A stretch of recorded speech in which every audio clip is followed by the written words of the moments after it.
300대 1의 높은 경쟁률을 뚫고 얻은 선망의 직업, 아나운서를 뒤로하고 청소년 10명 중 1명은 스마트폰 중독 증상을 보이는 것으로 나타났습니다. 김가림 기자가 보도합니다.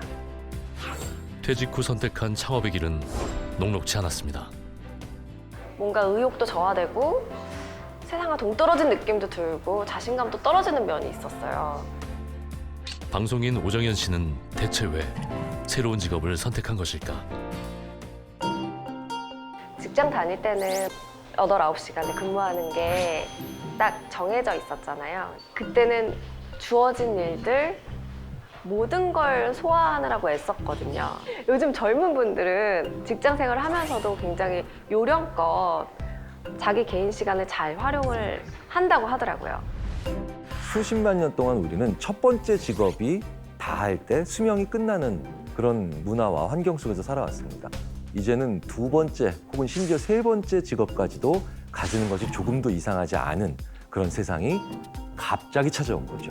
대부분의 심리학자들의 답은 한결같습니다. 내가 좋아하는 공부를 첫 번째 일자리를 끝내기 전에 시작해야 되는 거예요. 한평생 몇 개의 직업을 가질 것으로 예상하느냐는 질문에 한 개라고 답한 사람은 6.7%에 불과했습니다. 2015년에 프리랜서를 선언을 해서 지금 6, 7, 8, 9, 한 4년 정도가 됐는데 바쁠 때는 정말 잠도 못 잘 정도로 바쁘고 한가할 때는 정말 시간이 많아서 남아 도는. 그래서 사실 프리랜서다 보니까 일하지 않는 비는 시간이 있는 거예요. 아, 일을 해야 되는데 내가 왜 이러고 있지? 이런 불안감이 굉장히 엄습하더라고요. 그래서 내가 사표 던진 거 잘못한 건가?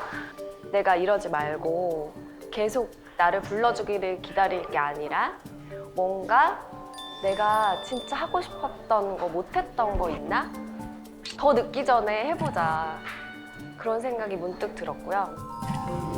실제로 수많은 사람들이 퇴직 후 가장 하고 싶은 일로 꼽은 1순위가 자신을 위한 여가 시간을 갖는 것입니다. 뭐 강의도 좀 다니고 문화생활도 좀 하고 취미생활도 하는데 자기가 하고 싶은 것들을 하나씩 해나간다는 거 굉장히 의미 있는 일이에요.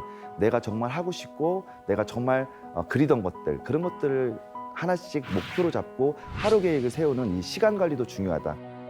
그래서 그때 이제 카페 아르바이트도 그거의 일환이었고요. 그때 굉장히 시도했던 것들이 많아요. 그래서 한국무용 공연, 스킨스쿠버 자격증이 있었는데 그것도 업그레이드를 했고 오토바이도 한번 타보자 그래서 오토바이 그 소형 면허증, 프리다이빙도 BJ도 외국인 대상으로 한국어 교사 과정도 이수를 했고요. 그때 모든 것이 한꺼번에 미래를 위한 준비도 필요하지만 가장 중요한 것은 따로 있습니다. 내가 누구고 지금 어떤 상황이고 그리고 어떤 직함을 갖고 있고 어떤 직업을 갖고 있나 이거에 얽매이면 안 되는 것 같아요. 두 번째 직업을 갖기 위해서는 과거의 나를 놓는 순간이 필요합니다. 저도 아르바이트를 시작할 때 시급 그만큼 받고 그렇게 일할 수 있겠어? 뭐 이런 걱정을 많이 해주셨거든요. 안녕하세요. 오늘 출근했는데 오늘 이 아침에는 손님이 별로 없네요. 내가 갖고 있는 생각 또 내가 하고 싶은 마음 거기에 집중을 하면서 살아야겠다. 일자리가 아니라 일거리를 만들어야 되거든요. 라이프 워크, 생산적이고 가치지향적인 취미, 이 라이프 워크를 반드시 만들어놔야 됩니다. 두 번째 직업은 생계수단을 넘어 나를 위한 일이 되어야 한다는 것.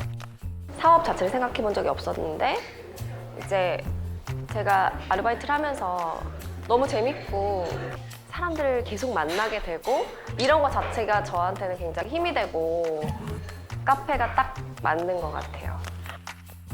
창업 전의 미리한 경험은 그녀에게 어떤 도움이 됐을까?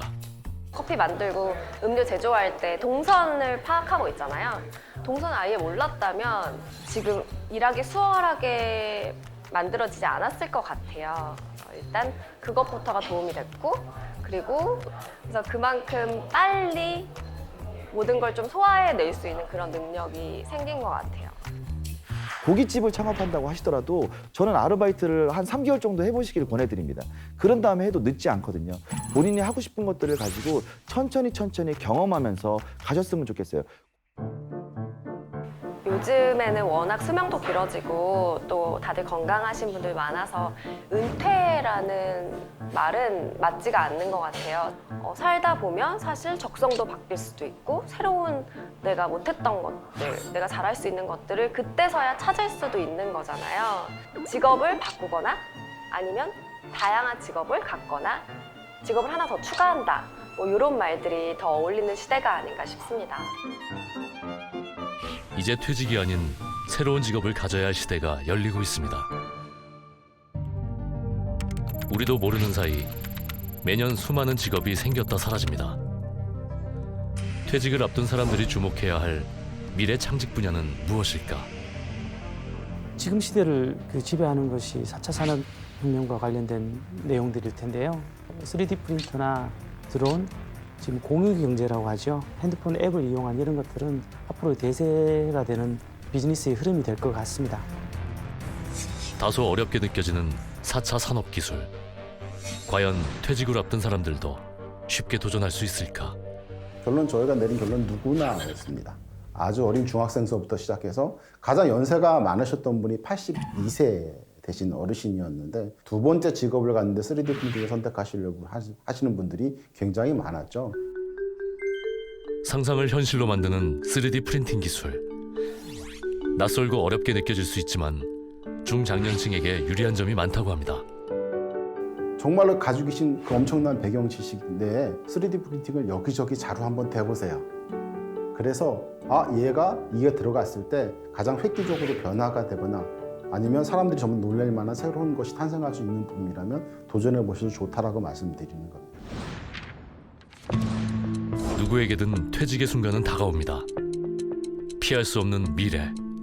당신이 생각하는 자신의 미래는 어떻습니까? 30년 뒤에 지금 마케팅, 홍보 이런 쪽 일을 하고 있어서 그때도 계속 그런 일을 할 수 있으면 좋겠는데 좀 여행을 다니면서 좀 즐기면서 살지 않을까 생각이 듭니다. 상상하는 미래를 현실로 만들려면 준비가 필요합니다. 나 자신에 대해서 나는 어떤 행위를 할 때 잘하고 어떤 행위를 좋아하고 어떤 행위를 할 때 가장 보람을 느끼는지에 대한 생각을 곰곰이 한번 해보시기 바랍니다. 오히려 그 직업들이 나에게 오게 만들 수 있는 중요한 출발점이 될 겁니다. 앞으로 다가올 미래는 그 누구도 알 수 없습니다. 어떤 예측도 할 수 없기 때문에 그만큼 우리는 철저한 준비를 해야 하는 거죠. 퇴직을 인생의 마침표로 만들지 새로운 도약으로 만들지는 여러분의 선택입니다. 곧 다가올 퇴직의 순간, 당신은 맞이할 준비가 되셨습니까?